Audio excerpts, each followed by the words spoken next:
Pompey Sound, your hourly update from Fratton Park, sponsored by Piglet's Pantry, the home of award-winning and handmade food on the South Coast. With several forwards heading out of Fratton Park, John MOUSINHO has made it clear that strengthening the attack will be a priority in the coming transfer window. The squad has already seen loan players Adil Al-Chiche and Kai Gordon return to Sunderland and Liverpool, while Christian Sadie has been given the green light to seek more regular playing time elsewhere.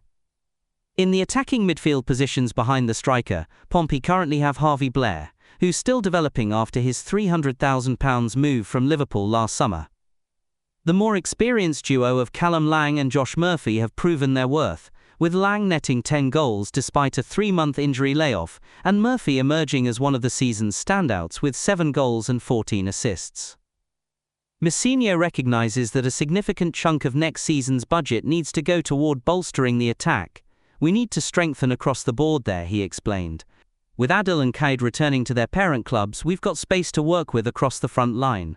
The manager has also indicated that bringing in a new striker is essential before the September 1st deadline. This comes after YENGI's release following a difficult, injury-plagued championship season, and the departures of Brighton loanee Marco Mahoney and Dane Elias Sorensen, who left in January after helping cover during Colby Bishop's recovery from heart surgery.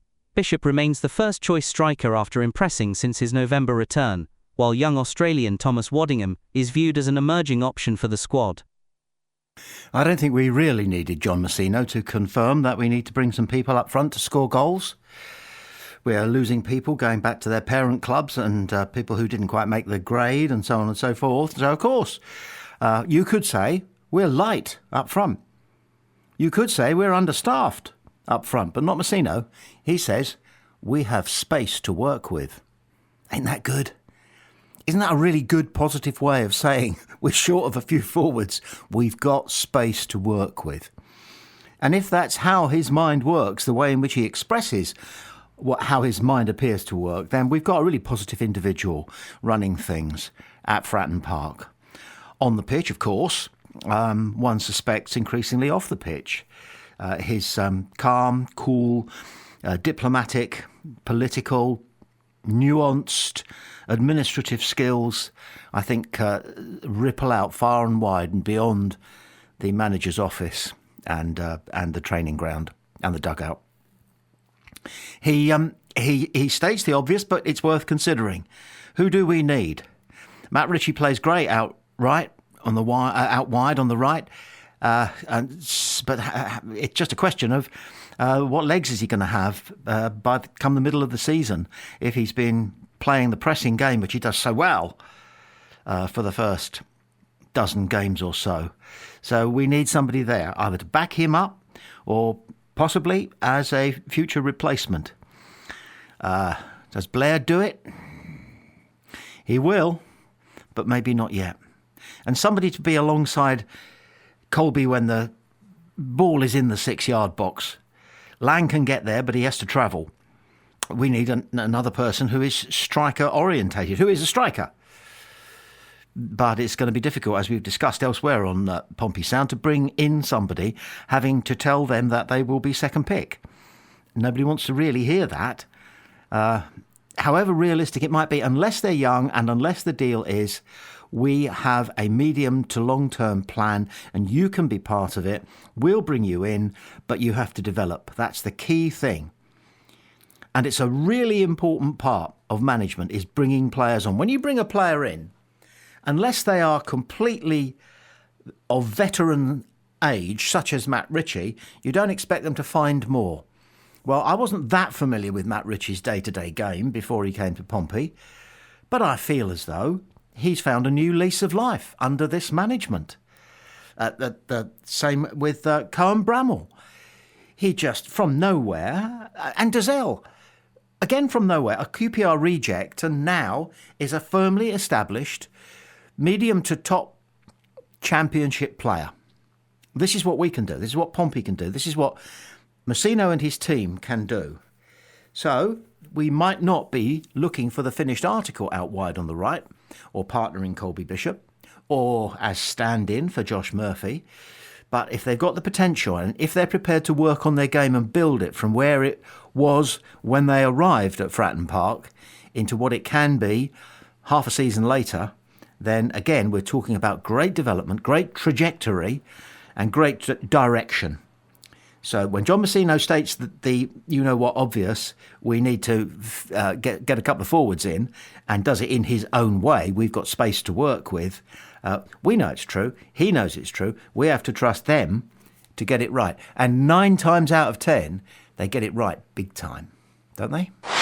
The second season curse has haunted newly promoted Championship teams for the past 3 years, and Oxford United, Portsmouth and Derby County are desperately hoping to buck this trend. Fresh off their League One playoff triumph, Oxford managed a respectable 17th place finish this season, with Portsmouth landing just above them and Derby settling for 19th. But history suggests their second year could be much trickier. The pattern is clear and concerning. Plymouth Argyle topped League One in 2022-23, barely survived their first championship season in 21st, then tumbled to 23rd the following year. Rotherham United suffered a similar fate, promoted as League One runners-up in 2021-22, only to finish dead last 2 years later. Blackpool's story reads the same. Playoff winners in 2020-21, relegated after their second championship campaign. You have to go back to the 2019-20 promoted teams to find an exception to this curse. Coventry City managed 12th place in their second championship season after winning League One, though their promotion partners Rotherham and Wycombe had already dropped back down by then. For a truly successful precedent, we need to look all the way back to 2015-16, when Brentford, 9th, Wolves, 14th, and Rotherham, 21st, all survived their sophomore championship season.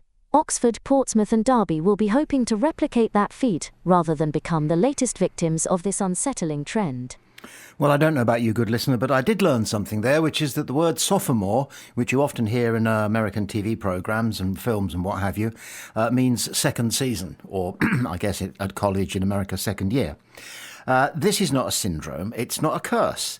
It would defy logic if teams that go up to a higher division, a hard division that the Championship is, then they have to fight their way to remain in that league the following year.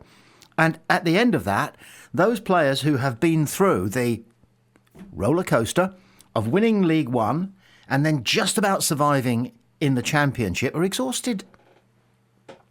Unless the management team know what they're doing and can turn them around psychologically, or they refresh the squad in considerable numbers. And the reason Pompey will not, and I think most people agree, will not suffer this so-called syndrome, curse, whatever, is because we have the management team that can do that. And we have the plan in place to refresh, is probably the politest way of putting it, refresh our squad with people who didn't have a battle on their hands last season. So, are we safe from second year itis? Yeah. Sophomore, eh? Now I know. Former Pompey striker YENGI has been spotted for the first time since his surprise release, looking cheerful as he joined up with the Socceroos squad in Abu Dhabi. Despite the recent news of his Portsmouth exit, YENGI seemed in high spirits when he stepped off the team coach on Tuesday, flashing his trademark smile that Fratton Park fans came to know well during his 2-year stint at the club. The Australian national team has gathered in the UAE for a training camp ahead of next month's crucial World Cup qualifiers against Japan and Saudi Arabia. The camp is particularly important for players like YENGI, whose club seasons have wrapped up, helping them stay match fit for these decisive games. It's the first time we've seen YENGI since his last Pompey appearance against Watford on April 21st, where he made a brief cameo from the bench. He was left out of John Mousinho's squad for the final 2 matches of the season, and learned on May 13th that the club wouldn't be extending his contract beyond June 30th. While YENGI has kept quiet about his departure, not even posting on social media, his upbeat demeanor arriving at the team hotel suggests he's taking the news in stride and focused on his international duties. It's been a challenging season for the striker, with knee and hamstring problems limiting him to just 17 appearances for club and country. Finding regular playing time proved difficult behind Colby Bishop in the Championship, and YENGI ended his Pompey stint without registering a goal or assist this term. Socceroos boss Tony Popovich had actually hinted at the benefits of a potential Pompey exit before the news broke. He needs regular minutes somewhere he can just focus on scoring goals, Popovich told Australian media. Whether it's for the national team or club level, everyone's looking for a reliable goal scorer. Yes, ain't that the truth, Ruth? You may wonder why a news piece about someone who is, of course, a former Pompey player made it into the Pompey Sound News. It's partly because we felt that there's a possibility that somewhere in the contract, which presumably still has some live portions, it may be that Pompey will benefit in some way, shape or form if Yengi is taken on by a prominent club and serious amounts of money are being paid to him and bandied about. We'll never know. The details of these contracts are, of course, quite understandably totally classified. We can but guess. Another reason is because we're curious to see if he manages to make it. As a fully fit being such an important word with Yengi, fit but capable striker. A guy capable of exploding in the game by himself and then making sure the fans know how much he loves them along with them loving him. He potentially is a very valuable asset, but we just didn't see him. He went to Australia to play for the Socceroos and got injured, and then he went to play for Australia again for the Socceroos, having only shown up a couple of times off the subs bench for us in the entire season, something like that, and got himself crocked again. So there are various question marks which we're not going to try and answer about his affection or lack of it, whatever, for Pompey.